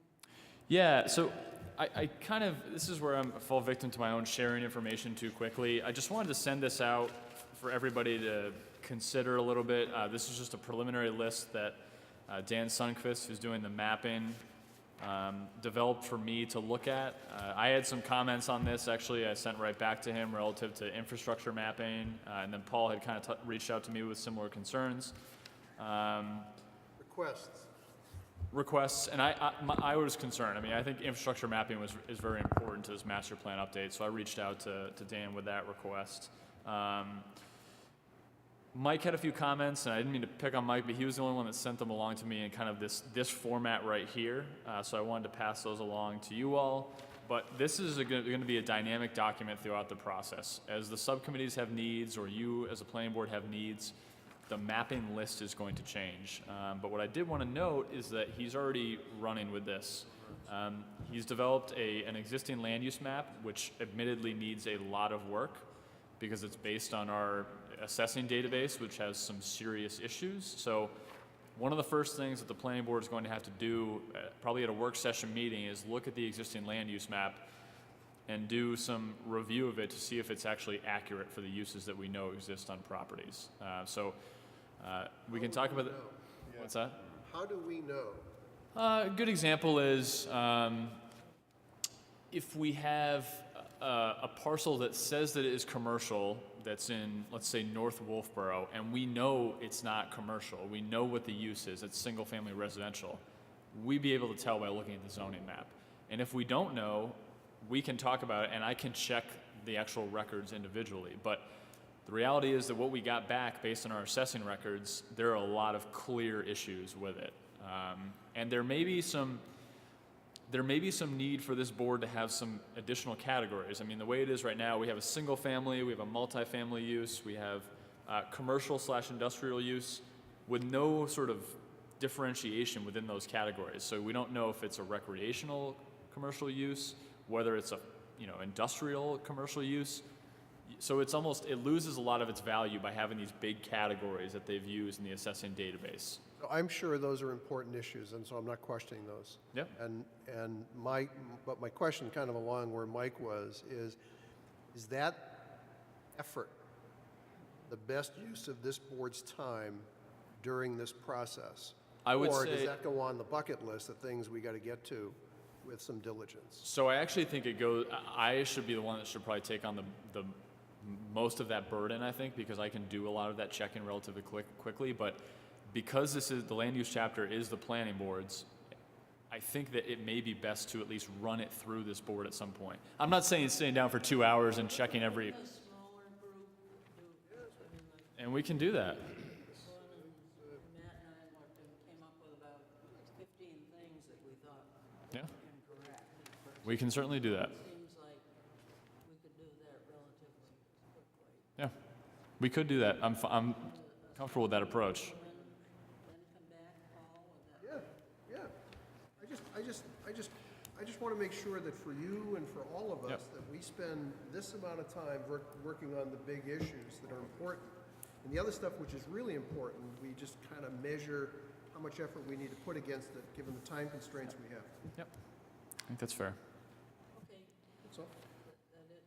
Does anybody have any additional comments on the mapping or questions or concerns that you want me to pass along? Again, the first thing we're working on is the existing land use map. Anything from anybody on this? okay. Architectural design standards update on. So we've been talking about this for a while, and I think it started with the hotel discussion, and then we went to 4,000 square feet, and then we went to site plan review so that it didn't affect residential or two-family properties. And we've had forums. I mean, we recently had the second round of the EDC forum. And we've had numbers of people questioning and concerned about, the pictures or the comments or the specifics and the language. And I think what we're doing now is we're listening to all that, and we're hearing repeatedly people saying, we like the guidelines. We like the guidelines that we have. In fact, a lot of people have been misunderstanding the fact that they are not required. And, they've been relying heavily on them, I think, or on our ability to use them. And so I personally had sort of a aha moment about a week ago, and I thought, why introduce, we were going for something shorter with pictures that looked different, which is not always politically acceptable. So we think, because actually it's sort of been recommended by various committees, that we should go back and reconsider the guidelines and drop something new and different, because it might be a political bomb. We don't want it to be a bomb. We'd like it to be effective. And we'd like to show that we're listening and that we are, responding to suggestions. So what I think we should suggest, instead of creating something new, is taking those guidelines and getting rid of 400 pictures of the town hall, because that's what it has right now, and use the existing graphics and the existing language and change only one thing, and that is it remains voluntary for residential, 1 and 2 family, and only is applicable and required for site plan review projects. So we're not changing anything. It's a document people are familiar with. We looked through it, the subgroup committee looked through it and said, it's pretty much what we're doing. We made it shorter. We left out, parts about the landscaping and the lighting, which is elsewhere in our documents anyway. it still says, where zoning is specific, zoning clearly rules, so that some of those sections are not material, but we don't want to change it. I think what we're suggesting is that, let's not change everything. It alarms people. Let's stick with what they think we're doing already, although we need to say we are really going to look at them when a project comes in and it doesn't look like Wolfeboro. Because one of the comments was wait for the master plan. Don't do it now. Well, even this little Wolfeboro Tomorrow summary from 1996 master plan, it's, in the first, second, and third bullet points, they want to maintain the architectural character. And again, in 2007, it came up. And then in the survey that we just did, again, it's, architectural character, preserving our, small village New England feel is important. So I don't think waiting is going to, have any new revelations. It seems like it's been the charge, at least since 1996, when the guidelines were developed, if you read through this. So the Architectural Review Committee group, I think, is completely behind just changing one phrase in the guidelines, taking out a lot of pictures of Town Hall, and just, saying, okay, we're listening, we're going to use this, and we're going to apply it as you think, apparently, that we've been applying it, and just say, it's required for site plan review. Or remove voluntary and insert required? Just for site plan review projects, not for residences. The same strategy that we had before, but just let's use those guidelines. Couple of questions? Well, I think Vaughn hit it pretty good because basically the EDC meeting there, we heard some strong advice, and I think we want to listen to that group strongly, and they made some solid points that say, we represent people too, and we should listen to them, and the master plan pause we can address after the master plan, and we can integrate in the comments with other people and make it a more solid document at that point. And let's stay where we are. We won't excite people too much, and we'll stay in calm water. I had a number of questions as you were making the presentation. Would this be presented to the voters when, sorry, Suzanne, when would the committee propose to make this change to the public for their vote? Well, I think we are on schedule to present it at some point. I think we do it on the same schedule that we had for the architectural standards. Yeah, I think the amendments are minor to the guidelines. These could be brought to the planning board in the next 2 months, depending on the workload of the board, to be adopted basically functionally as part of the site plan review regulation. Okay, that's right, the site plan review regulations, so they don't need to be voted on by the public. All right, so that could be at any time in 2018. That's right. Early 2018. Yeah. Changing the word guidelines to the word standards. We're not doing that. Okay, making the guidelines mandatorily applicable to projects requiring site plan review.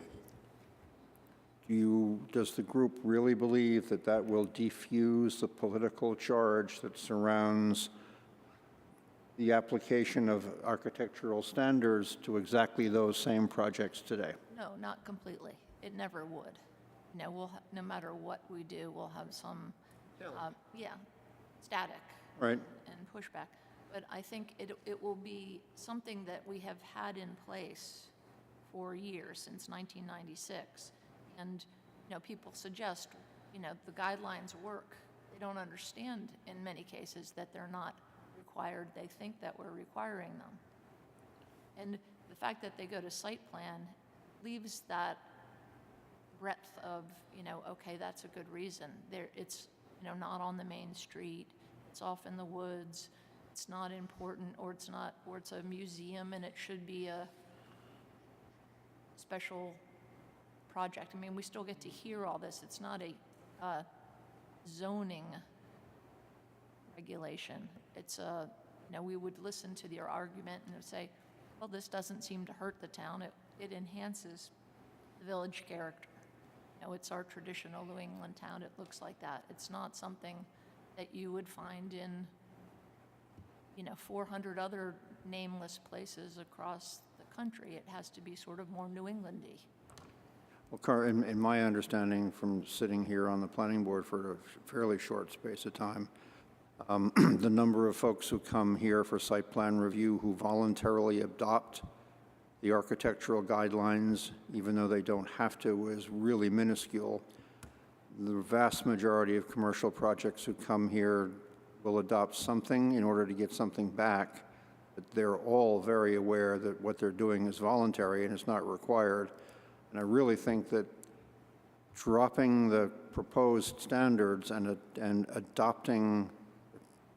changing the guidelines into mandatory, whatever you want to call them, for site plan review projects is just calling something the same by a different name, if you know what I'm suggesting. Well, it would look the same. It's a document that's familiar. It does essentially the same thing. Except that currently it's ignored. It's what? Currently it is not required. Well, I mean, it's you suggest that it should be required, and I don't see how that's going to diffuse any political charge that was attached, essential political charge that was attached to the objections, standards being mandatory that we heard from EDC. Well, many of them thought that we were requiring those guidelines already. I mean, they thought we were applying it, and they even mentioned, that we were protected from somebody coming in with a big box in, I think is pretty much what we were talking about at the time, because, that's what they would do, because that's what the design standards said. They had a misunderstanding that we are applying it. My next question would be, making the guidelines mandatory for site plan review projects accomplish the same goals you intended, the committee intended, in the architectural standards that were being proposed? I think some of the very specific things that we had added in, like, 3 to 5 proportion, human proportion, that we got a little bit more specific, that is a little softer, I think, in the guidelines. So it's a little bit longer. It has more, hand-drawn graphics to help people understand that they've already seen, and maybe a little bit lighter on the specifics. I'm not familiar with the guidelines for the simple reason that I've almost never had to look at them, because I've almost never had an applicant come here saying, I'm voluntarily adopting them. The question is a project that would have been forced to conform in its externals under the proposed standards, would it now be forced to conform in its externals under these proposed mandatory guidelines? In other words, the question always was, the big, what do they call, franchise hotel. Under the guidelines, will Holiday Inn Express have its garish sign and its usual exterior? As I understood it, under the proposed standards, it might not have. Right. And I think it would not have. It would be something that would be they would have to make some effort to adapt it to look like it belongs in Wolfeboro, not just whatever you just mentioned. plugged in across the United States anywhere. It could be in Texas, it could be in Louisiana, it could be in Alaska. We don't want it in Wolfeboro. We want it to look like Wolfeboro. It can still be the same inn, but McDonald's does this. You know, there are lots of operations that Understood. understand this process.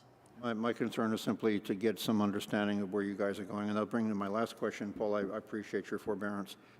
The 96 master plan, 2007 master plan revisions all talk about the survey rather, all talk about the importance of the preservation of Wolfeboro's architectural character. Those are important factors in the public's mind. Does the proposed making of the guidelines mandatory under these certain circumstances accomplish that end? I think it does. Yeah.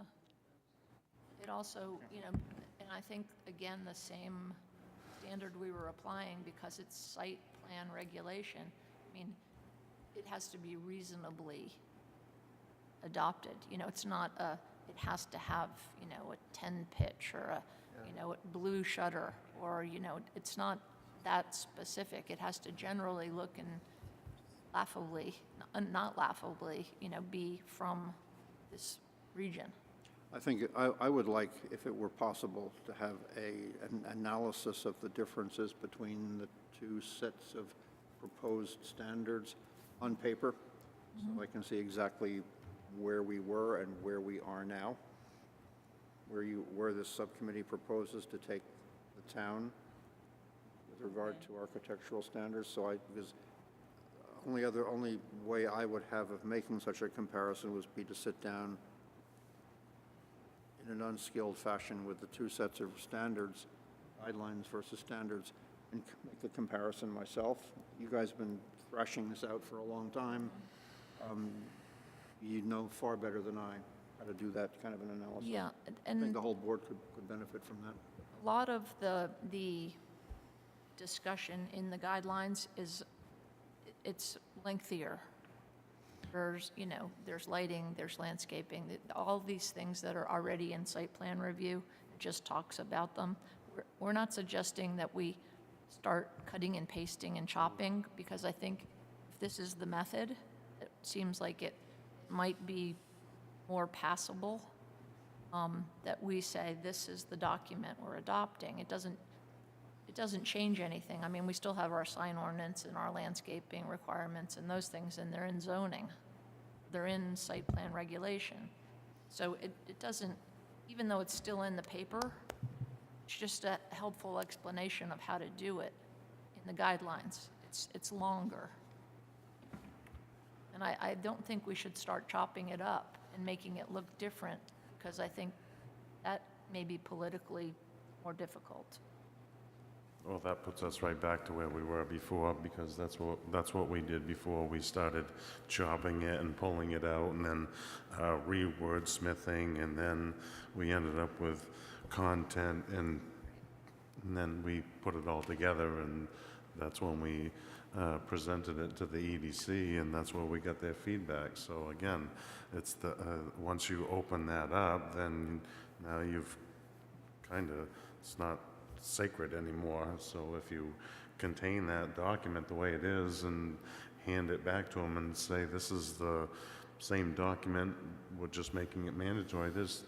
Again, I think the distinction there is we started off with a commercial square footage that we were trying to evaluate, and I think when we go back to this distinction, we have that commercial distinction in there, and that's my feeling. That you asked the question, what's different?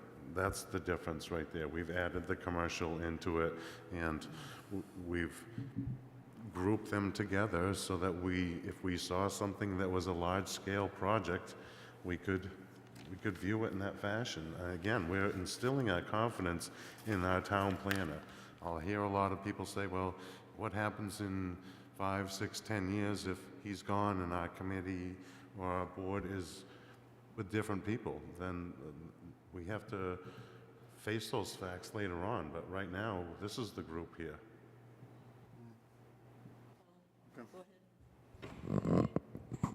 want to thank Vaughn for being kind and not mentioning my name where she said I was pushing back a lot. John as well. I always ask myself around when we do these kinds of things, is there a problem that we're trying to solve? Because we really should be trying to fix things and then find new things to fix. And so I'm not going to ask what the problem is we're trying to solve by going from voluntary to required. I'm inclined to support moving to required. And I know this is going to sound heretical for me, but I think we should have unambiguous, clear guidelines that really do encourage what we said we wanted to do back in 1996. And that would mean a little more structure to this document. If in the absence of clarity, we will all make up what we think is the right thing to do, and we'll either have lawyers standing in front of us, we'll be pitching things over to the ZBA, and all of those things just cause bad feelings in our town, and we don't want to do that. So I'm inclined, if there's going to be a conversation about making these things more, more site plan review-ish, if that's the right term, I'm inclined after reading it to say, yeah, maybe we want to do that. But we are not done with this. We've got to make this thing simple, clear, and aggressive. And I hate to use the word aggressive. You'll think I'm, that we need to have some chutzpah that says, this is what we stand for as a town. And I think we get credit by people. They'll vote one way or the other. They're going to say, thumbs up or thumbs down, you guys are nuts. But I think if we have a little clarity about what we stand for as a town, I think the town will back us up. Or they won't, but I think they will.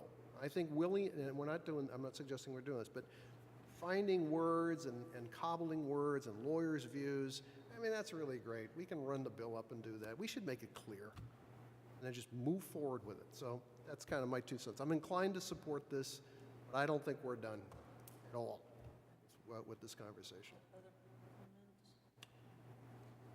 We have another meeting of our group in 2 or 3 weeks. Do these Feedback. and return to you. Yeah, I think we can put together a comparison. Right. So Just realize that this, from my point of view, this is a bit of a surprise. I'm sure you realize it would be a bit of a surprise, too. It's a course change in mid-course, and it's going to take some time to digest, obviously. My only concern is that it accomplish the goals that the standards subcommittee originally set out to accomplish, and that it reflect what citizens want to see, that it not subject itself unnecessarily to external political pressures. Correct. Roger that. We also really want it to be something that is, that will pass. I mean, not, that will be accepted and understood and not some, even though it wasn't a radical departure, seeming like a radical departure. But that's why we wanted to have the discussion tonight before we get moving here. I'm not as sanguine as you are about the pushback that you're going to receive.